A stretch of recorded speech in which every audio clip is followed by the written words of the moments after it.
Good morning बच्चों। द्विघात समीकरण के बारे में हमने पढ़ा पिछली क्लास के अंदर। आज हम द्विघात समीकरण के विविक्त कर अर्थात डिस्क्रिमिनेंट के बारे में हम पढ़ेंगे। विविक्त कर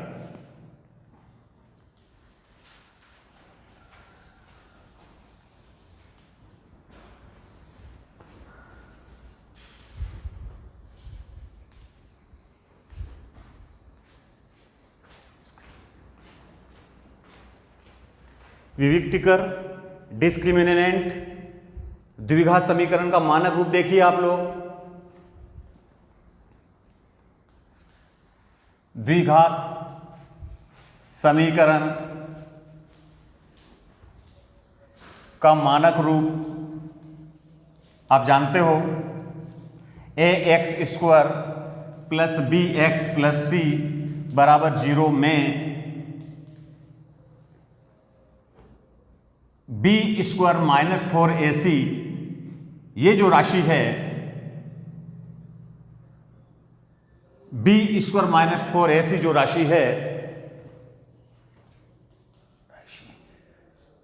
विविक्तिकर कहलाती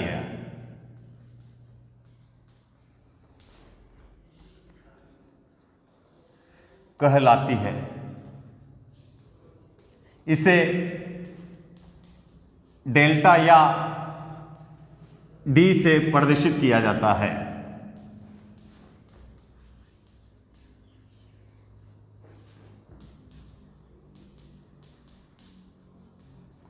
यहां पर विविक्तिकर की सहायता से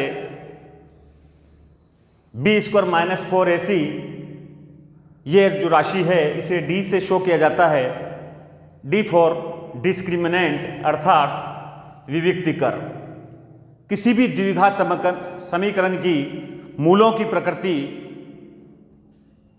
या उनका अस्तित्व है या नहीं है वो इस d के द्वारा पता लगाया जाता है। आइए किस प्रकार से लगाया जाता है। पहली शर्त रहेगी कि d का मान बड़ा होगा 0 से, या हम इस प्रकार से भी कह सकते हैं इसे d का मान बड़ा होगा 0 से अर्थात धनात्मक होगा, तो मूल वास्तविक होंगे वह भिन्न भिन्न होंगे।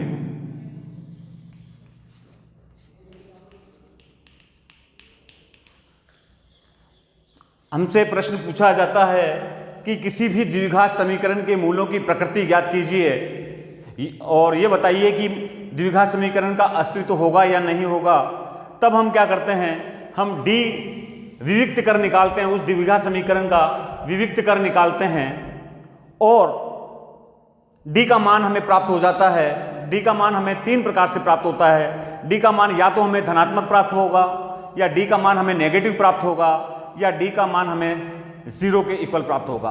तीनों कंडीशन d की हमें प्राप्त होगी और उन कंडीशन के अकॉर्डिंग हम कह सकते हैं कि मूलों का अस्तित्व होगा या नहीं होगा, या फिर मूलों की प्रकृति किस प्रकार से होगी। आइए पहला नंबर, जब विविक्तिकर का मान 0 से बड़ा होगा अर्थात धनात्मक होगा तो मूल वास्तविक व भिन्न भिन्न होंगे। नंबर 2, जब d का मान 0 के बराबर होगा तो मूल वास्तविक व बराबर होंगे। तीसरी कंडीशन कि जब d का मान छोटा होगा 0 से, d का मान छोटा होगा 0 से अर्थात ऋणात्मक होगा, नेगेटिव होगा,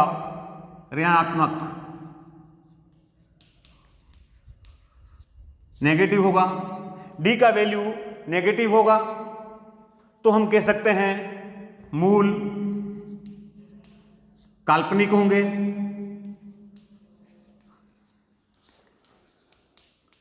अर्थात उनका अस्तित्व नहीं होगा।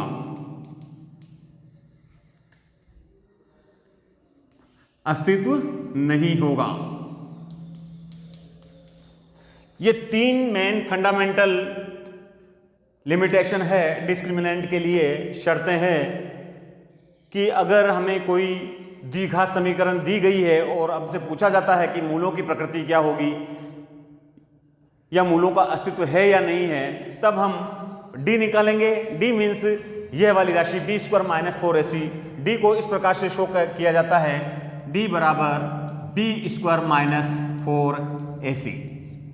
अर्थात मानक रूप में बी का वैल्यू, ए का वैल्यू और सी का वैल्यू की कैलकुलेशन लगा के हमें हम डी निकालेंगे और उस डी को देखेंगे कि डी का मान 0 है या 0 से बड़ा है, धनात्मक है या 0 से नेगेटिव में है, ऋणात्मक है। तो ये तीनों शर्तों को देख के ही हम बता पाते हैं कि मूलों का अस्तित्व है या नहीं है, या मूलों की प्रकृति क्या है। आइए हम कुछ एग्जाम्पल को लेकर इन तीनों शर्तों को देखते हैं।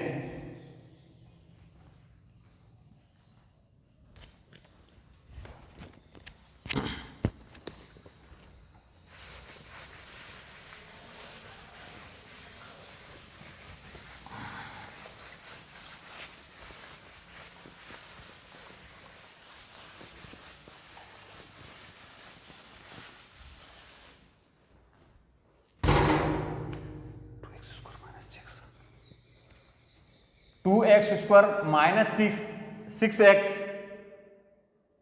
प्लस 3 बराबर 0। अब देखिए आप, ये एक द्विघात समीकरण है। हमें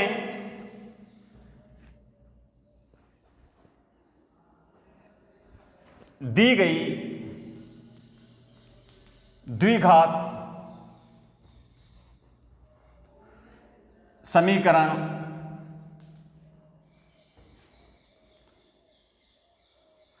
का अस्तित्व है या नहीं है,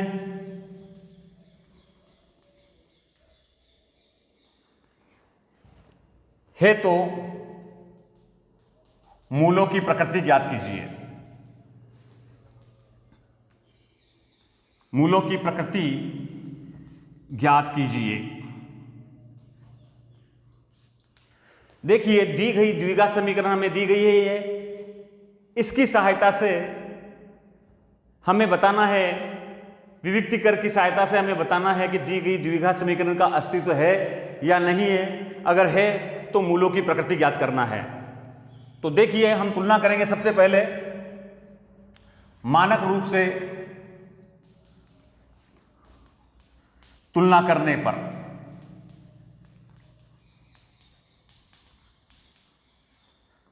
तुलना कीजिए मानक रूप से। मानक रूप होता है x square b x plus c बराबर 0। यहां पर हमें ए बराबर, बी बराबर और सी बराबर मान ज्ञात करने होंगे। देखिए, यहां पर एक्स स्क्वायर के आगे ए है तो एक्स स्क्वायर के आगे 2 है, अर्थात हम कह सकते हैं ए का मान 2 है। एक्स के आगे बी है, एक्स के आगे -6 है, अतः हम कह सकते हैं -6, बी का वैल्यू -6। तुलना कर रहे हैं हम मानक रूप की दिए गए द्विघात समीकरण से। तुलना करने पर ABC गुणांक का मान हमें प्राप्त हो रहा है। C अचर राशि है, C का मान 3 है, यहां पर हमारे पास 3 लिखा हमने। अब देखिए, विविक्त कर हमें ज्ञात करना है। विविक्त कर, जिसे कि हम D के द्वारा शो करते हैं, D फॉर डिस्क्रिमिनेंट। इस राशि का मान बी स्क्वायर माइनस 4ac होता है। देखिए आगे, d बराबर, b का वैल्यू यहां से लीजिए -6 का होल स्क्वायर 4 इंटू ए का वैल्यू 2, c का वैल्यू 3। हल करेंगे, -6 का होल स्क्वायर करके देख लीजिए आप। यहां पर -6 का होल स्क्वायर बराबर -6 2 बार, -6 इंटू -6 बराबर माइनस प्लस 6 36 36, अर्थात 36 4 दूनी 8, 8 या 24, 24। 6 में से 4 गया, 6 में से 4 गया 2, 3 में से 2 गया 12 बचा। अब देखिए आप, d का मान 12 मिला हमें, अर्थात धनात्मक है ये, d का मान धनात्मक है, 0 से ऊपर है, धनात्मक है, अर्थात हम कह सकते हैं यहां d बड़ा है 0 से। देखिए d का मान 12 आया, मतलब धनात्मक वैल्यू है, d का वैल्यू तो पॉजिटिव है। हमने अभी इसके पहले आपको 3 शर्तें बताई थी। पहली शर्त लग रही है इसके अंदर, d का वैल्यू बड़ा है 0 से, d का मान धनात्मक है, यहां लिखोगे आप धनात्मक। और जब d का मान धनात्मक होता है, d का मान बड़ा है 0 से, अतः द्विघात समीकरण का अस्तित्व होगा, अस्तित्व होगा। हमेशा ध्यान रखिए बात को, जब d4 विविक्त कर का मान धनात्मक होगा तो उसका अस्तित्व होगा, और जब d का मान धनात्मक होता है तो मूल वास्तविक होंगे व भिन्न भिन्न होंगे, एवं मूल वास्तविक व भिन्न भिन्न होंगे। भिन्न भिन्न होंगे मतलब द्विघात समीकरण के मूल 2 होते हैं, भिन्न भिन्न होंगे मतलब अलग अलग होंगे, अर्थात दोनों की वैल्यू अलग अलग होगी। इस प्रकार से हमने विविक्त कर की सहायता से इस वाली प्रॉब्लम को सोल्व किया। आइए हम दूसरी प्रॉब्लम हल करते हैं।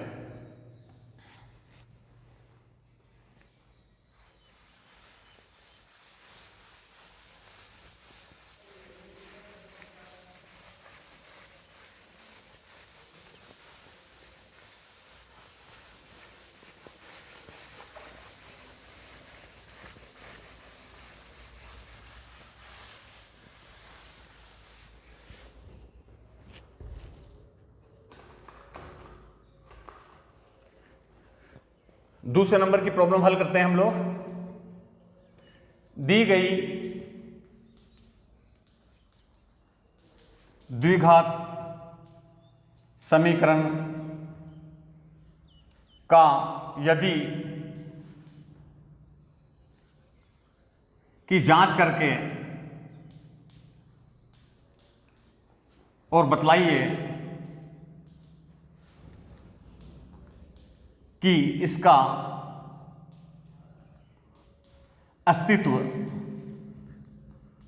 अस्तित्व है या नहीं है, एवं मूलों की प्रकृति ज्ञात कीजिए।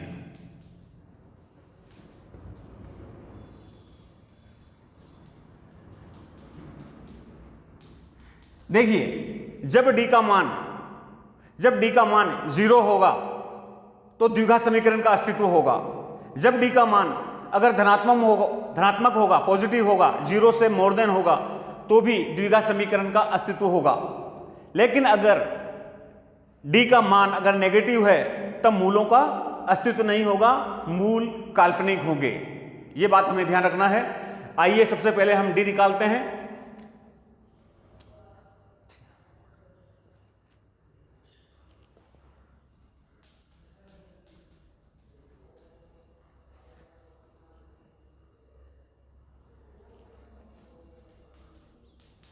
ये हमें द्विघात समीकरण दी गई है। हमें यह पता लगाना है कि इसका अस्तित्व है या नहीं है। अगर अस्तित्व है तो उसके मूल हमें ज्ञात करना पड़ेंगे। देखिए किस प्रकार से करेंगे। सबसे पहले हम द्विघात समीकरण के मानक रूप से, स्टैंडर्ड फॉर्म मानक रूप से कंपेयर करेंगे। करने पर देखिए यहां पर हम करें, इसका मतलब a बराबर b बराबर और c बराबर, हमें मानक रूप दिया गया है यहां पर ax² plus bx plus c, इसकी इस वाले समीकरण से तुलना कीजिए, कंपेयर कीजिए और ABC जो वास्तविक संख्या है इनके मान ज्ञात कीजिए। एक्स स्क्वायर के आगे a है, एक्स स्क्वायर के आगे 3 है, अर्थात a का मान 3 हो गया। b का मान देखिए यहां पर, b का मान है -4√3, -4√3। c का वैल्यू देखिए, c 4, ये 4 आ गया आपके पास। हमें बताना है कि दी गए जो द्विघात समीकरण दी गई है हमें, इसका अस्तित्व है या नहीं है। इसके लिए हमें डी की आवश्यकता होती है, डी फॉर डिस्क्रिमिनेंट, विविक्त कर। आइए डी फॉर देखते हैं, विविक्त कर।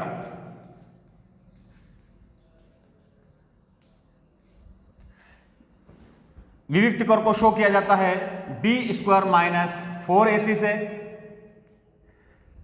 b का वैल्यू वहां से देखिए -4√3 का होल स्क्वायर -4, a का वैल्यू देखिए वहां से 3, c का वैल्यू देखिए 4। यहां पे देखिए -4√3 का होल स्क्वायर, हम यहां करके देखेंगे, -4√3 का होल स्क्वायर मतलब -4√3 दो बार लिखेंगे, 4√3 इंटू -4√3, माइनस माइनस का गुना प्लस हो गया। आगे देखिए 4 का गुना 4 के साथ कीजिए, 4 चौक 16 इंटू √3 और √3 3 हो जाएगा, 16 इंटू 3, ये तो प्लस है आपका, माइनस माइनस का गुना किया प्लस आ गया आपके पास, 16 तिया 48, 48।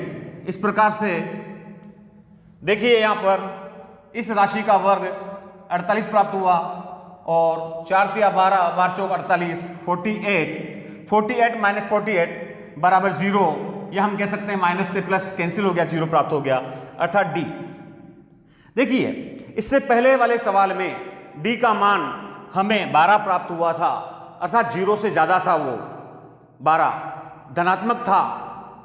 जब डी का मान धनात्मक होता है तो मूलों का अस्तित्व होता है और मूल वास्तविक होते हैं लेकिन भिन्न भिन्न होते हैं। यहां पे देखिए जब डी का मान 0 होगा तो मूलों का अस्तित्व होगा,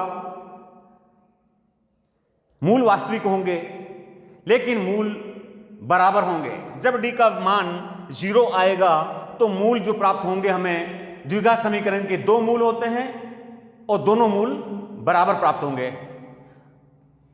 देखिए आप लोग, मैं लिखता हूं यहां पर, जब विविक्त कर का मान d बराबर 0 हो, द्विघात समीकरण का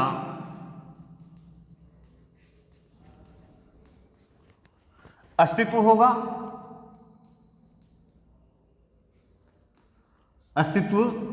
होगा, वह मूल बराबर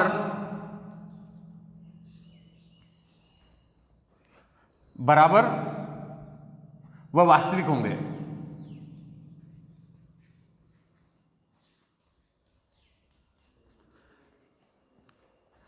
इस प्रकार से अगर ये जो दी गई द्विघात समीकरण है, इसके मूलों की प्रकृति हमने बता दी है।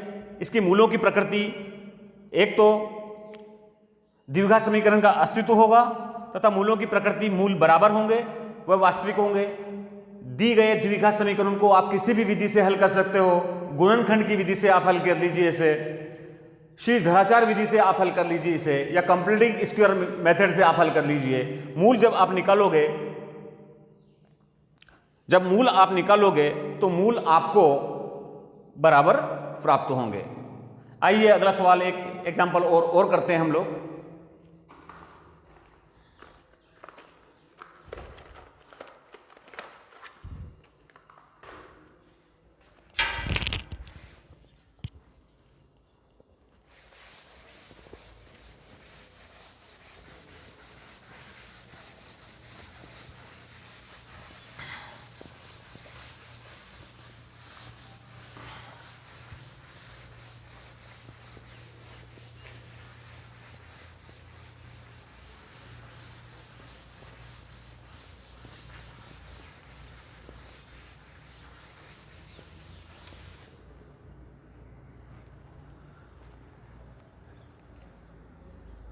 दी गई द्विघात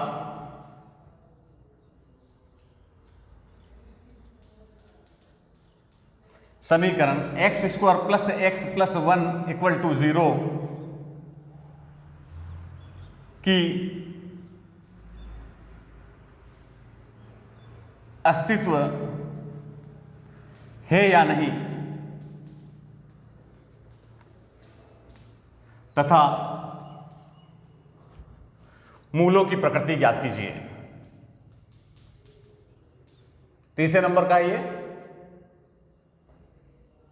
मूलों की प्रकृति ज्ञात करें।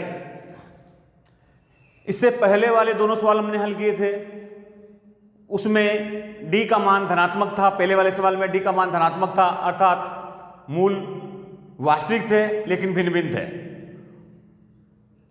और द्विघात समीकरण का अस्तित्व था। जब d का मान 0 होगा या 0 से अधिक होगा तो मूलों का द्विघात समीकरण का अस्तित्व होगा तथा मूल वास्तविक होंगे। जब धनात्मक होगा तो मूल भिन्न भिन्न होंगे। जब d का मान 0 होगा तो मूल आपस में बराबर होंगे, उनका अस्तित्व होगा। इसी प्रकार से अब हम आगे देखते हैं। मानक रूप से तुलना करने पर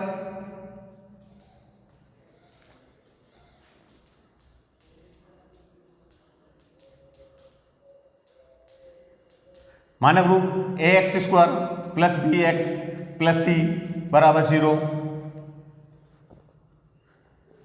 देखिए यहां पर a बराबर b बराबर c बराबर, a का मान देखिए यहां पर 1 है, b का मान भी 1 है और c का मान भी आपका यहां पर 1 है। तो आइए हम विविक्त कर निकालते हैं। विविक्त कर discriminant d4 equal to b square minus 4ac। हमें ध्यान देना है बी स्क्वायर माइनस 4ac ये d कहलाता है, यही विविक्त कर है। जब भी हमें इस प्रकार का सवाल आएगा हम d बराबर d का मान निकालेंगे, अर्थात ABC की दिए गए द्विघात समीकरण से तुलना करके मान प्राप्त करेंगे और मान समीकरण में रखेंगे। इससे हमें d प्राप्त हो जाएगा। b का वैल्यू 1 का स्क्वायर 4, a का वैल्यू 1, c का वैल्यू 1, 1 का स्क्वायर 1 माइनस 4 एकम 4, 4 एकम 4 4 अर्थात -3। देखिए यहां पर d का मान नेगेटिव आ गया है, ऋणात्मक आ गया है। जब भी d का मान नेगेटिव आ जाए तो हमें स्पष्ट हो जाएगा कि दी गई द्विघात समीकरण का अस्तित्व नहीं है, अर्थात मूल काल्पनिक होंगे। मूल क्या होंगे? काल्पनिक होंगे, उनका अस्तित्व नहीं होगा। d का मान ऋणात्मक प्राप्त होता है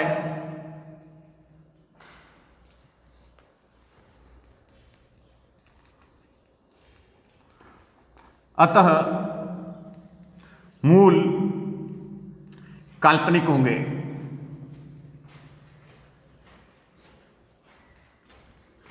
उनका अस्तित्व नहीं होगा, उनका अस्तित्व नहीं होगा।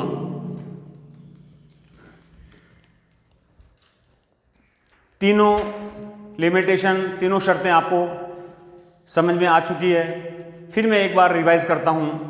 पहली शर्त, जब d का वैल्यू अगर धनात्मक हो, पॉजिटिव हो, तो मूल का अस्तित्व होगा, मूल वास्तविक होंगे लेकिन मूल भिन्न भिन्न होंगे।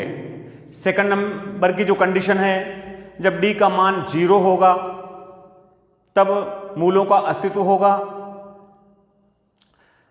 मूल वास्तविक होंगे लेकिन बराबर होंगे। तीसरी कंडीशन जो अभी हमने आपको बताई है कि जब d का मान नेगेटिव होगा अर्थात d का मान ऋणात्मक होगा, 0 से छोटा होगा, तो मूलों का कोई अस्तित्व नहीं होगा अर्थात मूल काल्पनिक होंगे। आइए हम आगे चलते हैं।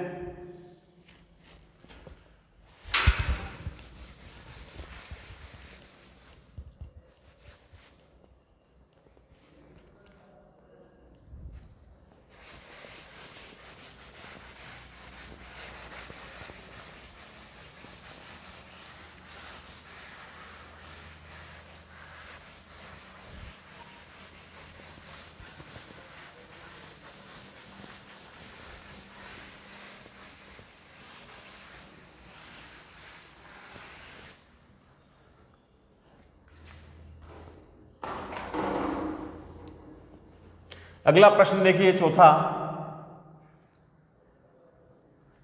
दो क्रमागत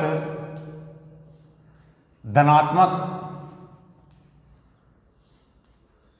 विषम पूर्णांकों के वर्गों का योग 290 है तो पूर्णांक ज्ञात कीजिए। पूर्णांक मतलब संख्याएं।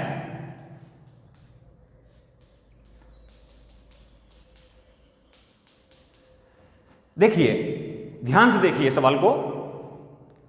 दो क्रमागत धनात्मक विषम पूर्णांकों के वर्गों का योग 290 है तो पूर्णांक ज्ञात करें। सबसे पहले हम एक काम करेंगे, मान लेंगे, माना कि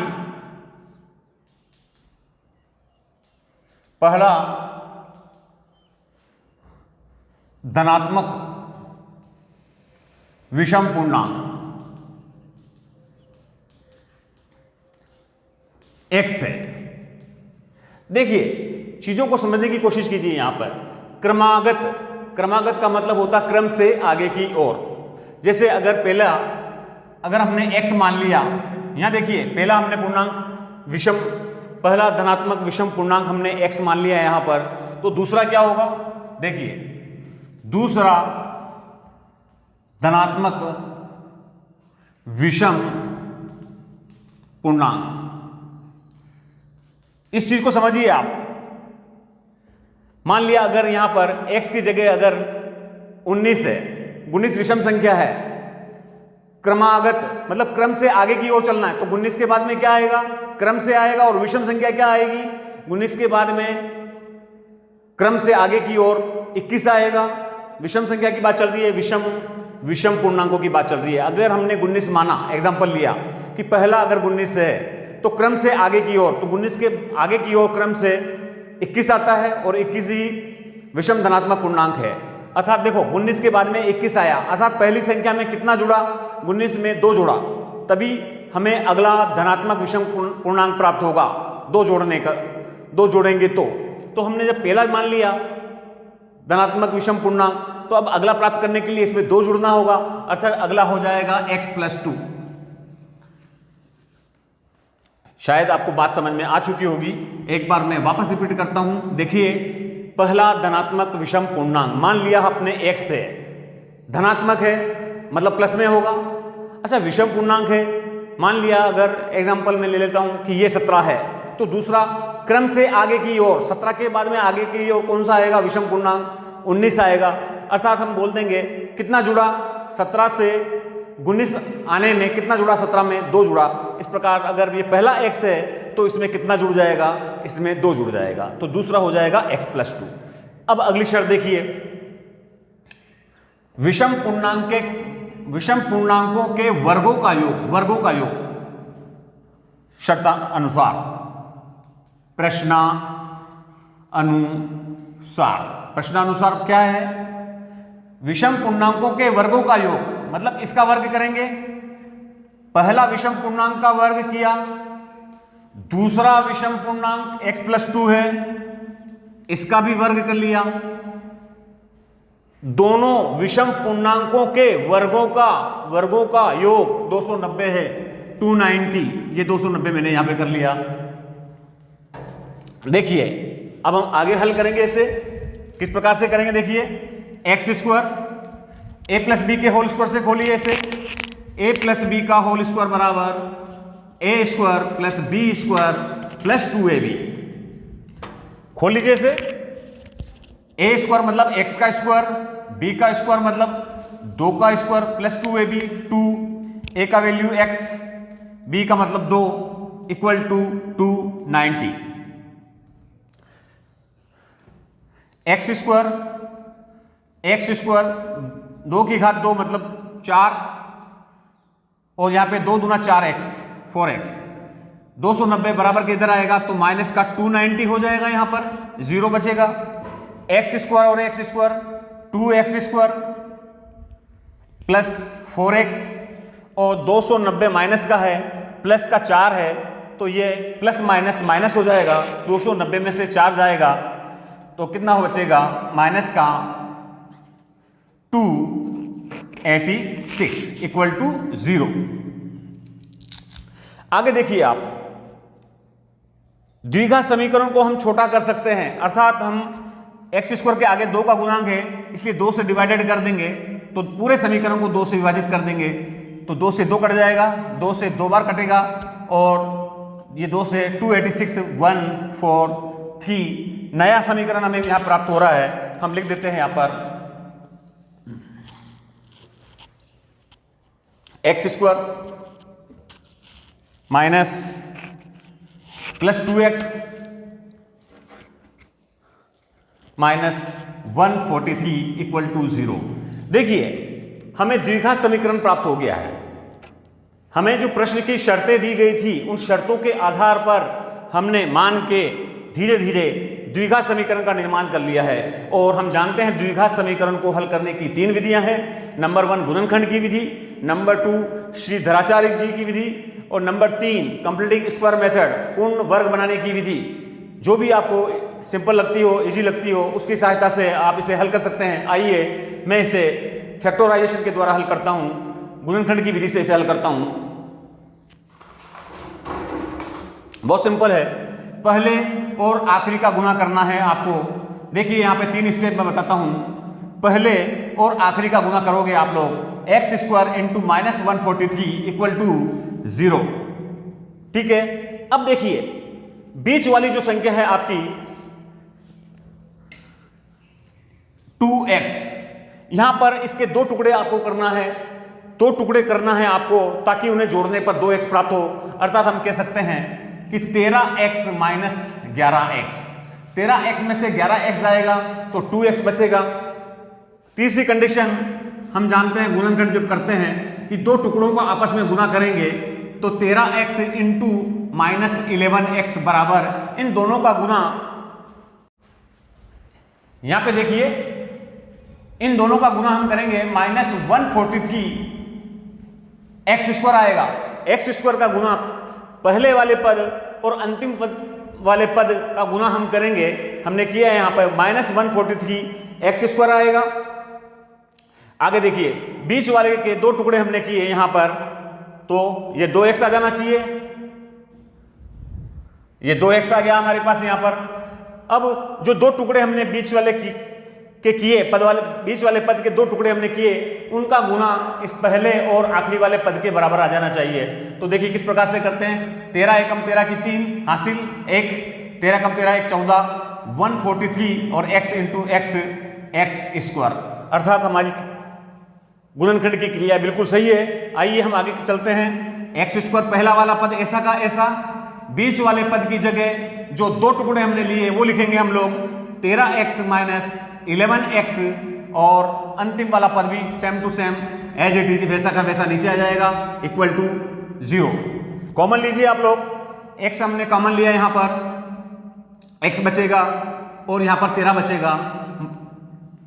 पहले वाले ब्रैकेट के बाद जैसे ही हम माइनस का चिन्ह लेते हैं कॉमन, अगला वाला माइनस का चिन्ह बदल जाता है और यहां पर हम 11 कॉमन ले लेंगे तो अंदर x चिन्ह बदल जाएगा।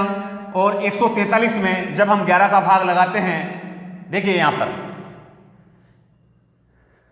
143 में अगर मैं 11 का भाग लगा दूंगा तो 13 बच जाएगा हमारे पास। अर्थात यहां पर 143 में से 11 कॉमन लिए तो 13 प्राप्त हो जाएगा equal to 0। x plus 13 common मिल जाएगा हमें, x प्लस 13 कॉमन मिल गया हमें, क्या प्राप्त, अंदर क्या बचेगा, x माइनस 11 इक्वल टू 0। एक बार मैं इस वाले गुणनखंड को 0 के बराबर करूंगा, x प्लस 13 इक्वल टू 0, तो x बराबर माइनस 13। ध्यान दीजिए इस प्रकार के सवालों में जब x का मान नेगेटिव प्राप्त होता है तो उसे हम अमान्य कर देते हैं, अस्वीकृत कर देते हैं, अर्थात उसका कोई वैल्यूएशन नहीं है सवाल के अंदर। आगे चलिए, x माइनस 11 इक्वल टू 0, तो x बराबर माइनस 2 जाके 11 होगा, अर्थात x का मान हमें 11 प्राप्त हुआ, अर्थात पहला धनात्मक विषम पूर्णांक हमें क्या प्राप्त हुआ, 11 प्राप्त हो गया। यह हम मान लिख सकते हैं 11। अब देखो दूसरा, x का मान हमें 11 मिला, ये 11 प्लस 2 बराबर 13। यहां देखिए x जो ऋणात्मक मान हमें मिलेगा वो अमान्य है, उसे अस्वीकृत कर दिया जाता है, उस पर ध्यान नहीं दिया जाएगा, लिखना पड़ेगा यहां पर अमान्य है, अमान्य है, अस्वीकृत करते हैं, अस्वीकृत करने पर, अर्थात स्वीकार हमें क्या करना है, जो पॉजिटिव वैल्यू है, x का पॉजिटिव वैल्यू 11 है, अर्थात x हमने क्या माना था, पहला धनात्मक विषम पूर्णांक x बराबर 11 माना था। अगला देखिए, दूसरा माना था हमने क्रमागत, क्रम से आगे की ओर दूसरा धनात्मक विषम पूर्णांक 2 जुड़ता है x प्लस 2, x का मान हमें मिला 11, 11 में 2 जुड़ा, 11 प्लस 2 बराबर 13, अर्थात हमारे उत्तर हमें प्राप्त हो चुके हैं, 2 पूर्णांक हमें मिल चुके हैं, पहला पूर्णांक 11, दूसरा पूर्णांक 13। पूर्णांक ज्ञात कीजिए, संख्या ज्ञात कीजिए। अब देखिए आप इस प्रकार के प्रश्नों की एग्जाम के अंदर आप किस प्रकार से जांच करोगे। यहां देखिए वर्गों का योग 290 है, वर्गों का योग 290, तो वर्गों का योग करो। देखो पहला क्या है 11, तो 11 का वर्ग होता है 121।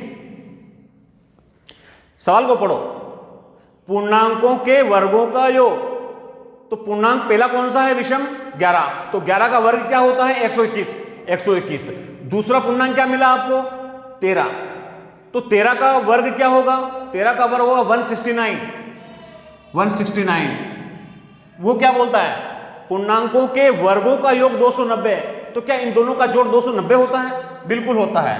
9 और 1 10 की 0, हासिल 1, 6 7 8 9 और 2, अर्थात एग्जाम हॉल के अंदर आप अपने उत्तर की सहायता से इन शर्तों को वहां पर जांच कर लीजिए। 290 आ रहा है, 290 आ गया, अर्थात हमारा सवाल बिल्कुल सही है। आइए हम अगला प्रश्न हल करते हैं।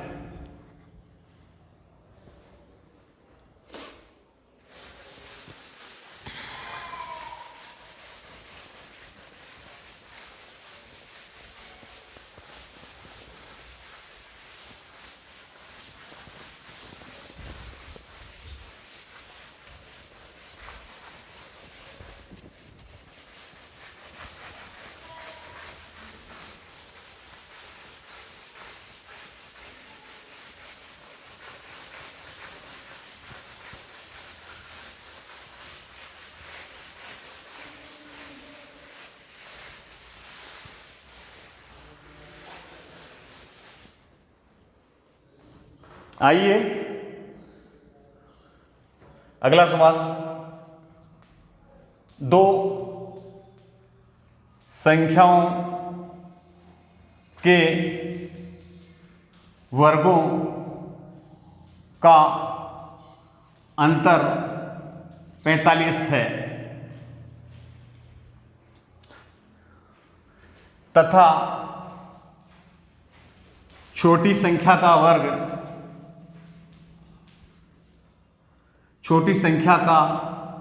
वर्ग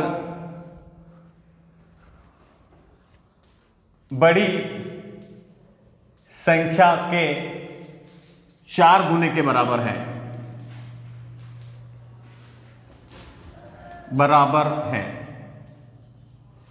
संख्याएं ज्ञात करें।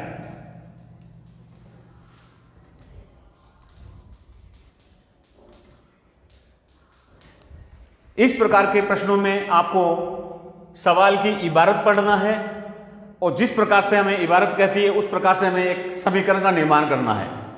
आइए पहले हम इबारत को पढ़ते हैं। दो संख्याएं हैं, मान लीजिए प्रश्नानुसार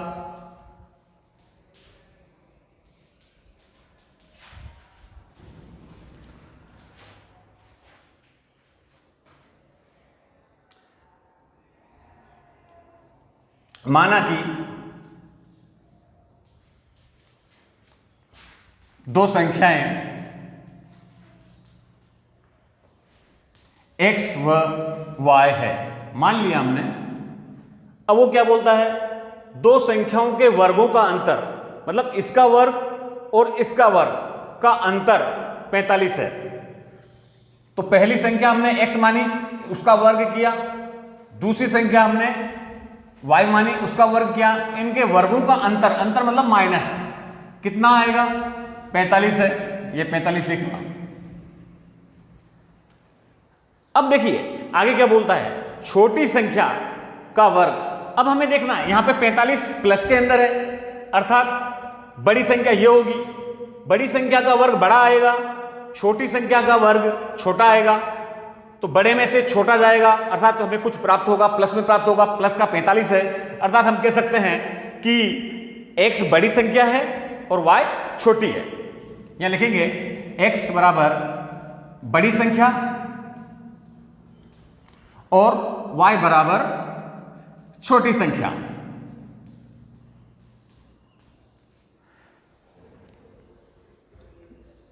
प्रश्न की शर्त को पढ़िए, छोटी संख्या का वर्ग, यह पहली कंडीशन थी, यह दूसरी शर्त।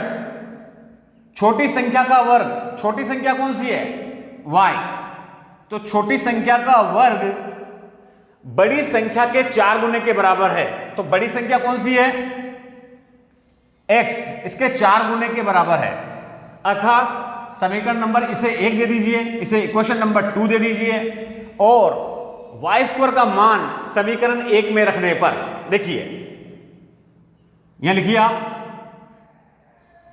समीकरण 1 व 2 से y स्क्वायर का मान यहां रखिए, y स्क्वायर का मान 4x है, यहां रखिए x स्क्वायर माइनस माइनस, इस y स्क्वायर की जगह ये मान आएगा 4x, 45 प्लस का है, इधर आके माइनस का हो जाएगा, माइनस का 45 इक्वल टू 0। देखिए यहां पर द्विघात समीकरण बन गया, एक क्वाड्रेटिक इक्वेशन बन गई है। और क्वाड्रेटिक इक्वेशन आते ही हमारे दिमाग में ये बात आ जाती है कि या तो हम इसे गुणनखंड की विधि से हल कर लेंगे, या श्रीधर आचार्य विधि से हल कर लेंगे, या पूर्ण वर्ग बनाने की विधि से हल कर लेंगे। लेकिन फैक्टराइजेशन से आइए हम इसे हल करते हैं। फैक्टराइजेशन का मतलब पहले व अंतिम पद का गुणा कीजिए, पहली शर्त x square into -45 equal to -45 x square. Second number की शर्त, बीच वाले पद जो -4x लिखा हुआ है आपके पास, इसके 2 पार्ट करना है, 2 भाग करना है। दोनों भागों को करके और जोड़ने पर हमें वापस वही वाला भाग मिल जाना चाहिए। दूसरी शर्त देखिए आप, -4x लाना है आपको, 2 भागों को लेके आए, 2 भाग -4x के 2 भाग करना है, तथा दोनों भागों को जोड़ने पर हमें वापस वही वाला भाग प्राप्त हो जाना चाहिए। अर्थात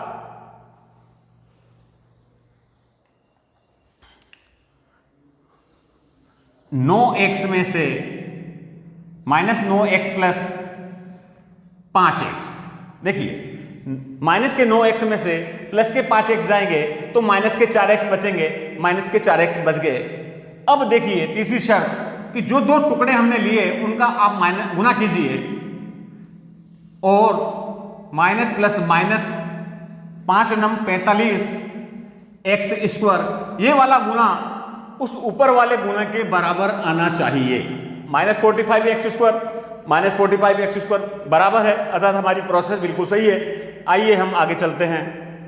पहले वाला ऐसा का ऐसा, बीच के 2 टुकड़े -4x की जगह हमने 2 टुकड़े क्या लिए, -9x plus 5x, -9x plus 5x, minus बीच वाली की जगह हमने 2 टुकड़े लिख दिए, पहला वाला ऐसा का ऐसा, आखिरी वाला भी ऐसा का ऐसा लेना है। और अब बहुत सिंपल है, कॉमन लेना है, सर्वनिष्ठ लेना है आपको। आइए लेते हैं।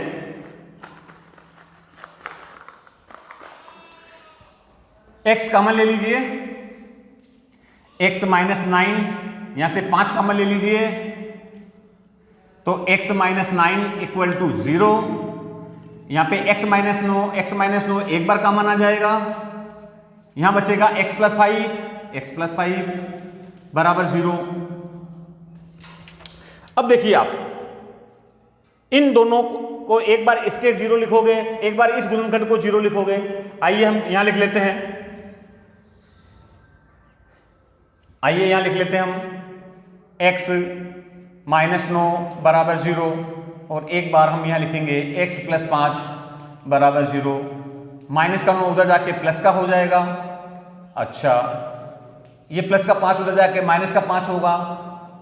जब भी x का मान नेगेटिव आए इस प्रकार के सवाल में, क्योंकि यहां पे संख्याओं की बात चल रही है, इसे अमान्य कर दीजिए आप। अमान्य करने पर या अस्वीकृत करने पर, अस्वीकृत करने पर, तो हमें यहां पर x का मान क्या प्राप्त हुआ? 9। अर्थात हम कह सकते हैं बड़ी संख्या हमें क्या प्राप्त हुई? 9, x का मान 9। अब हमें छोटी संख्या चाहिए y², तो हम x का मान समीकरण 2 में रखने पर, देखिए x का मान हमें मिला 9, वो 9 हम यहां रखेंगे समीकरण 2 में, तो हमें y का मान मिल जाएगा। y मतलब छोटी संख्या भी हमें प्राप्त हो जाएगी। कैसे? देखिए y² इक्वल 4 इंटू x का मान हमें धनात्मक प्राप्त हुआ 9, धनात्मक मान लेना है 9, y² बराबर 4 नम 36, तो y स्क्वायर हटेगा सामने से तो 36 चला जाएगा रूट में, और रूट में हम लिख सकते हैं 6 इंटू 6 और एक बार 6 बाहर निकल के आ जाएगा, अर्थात छोटी संख्या हमें प्राप्त हो जाएगी 6। यही हमें ज्ञात करना था। संख्याएं ज्ञात करो, तो संख्याएं हमें 9 व 6 प्राप्त हो गई है। अब देखिए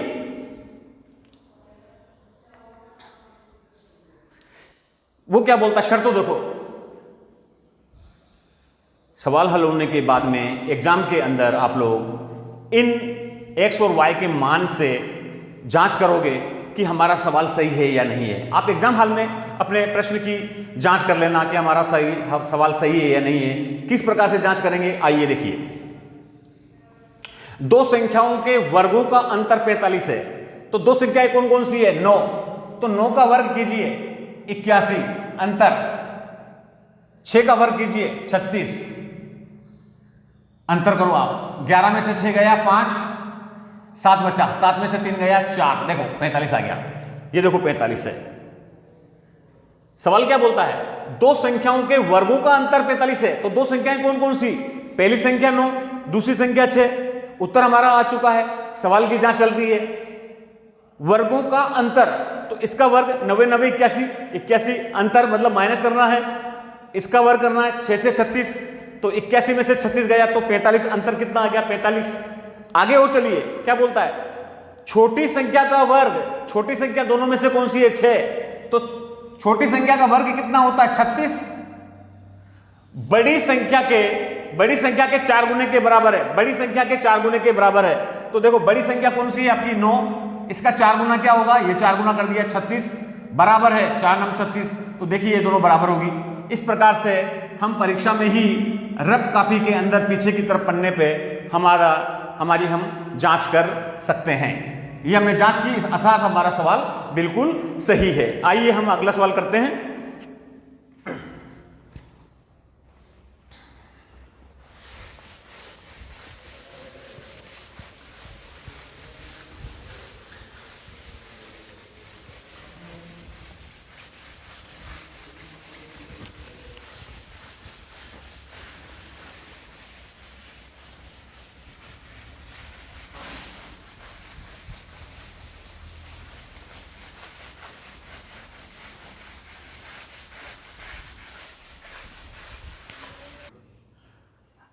आगे के प्रश्न हम कल करेंगे।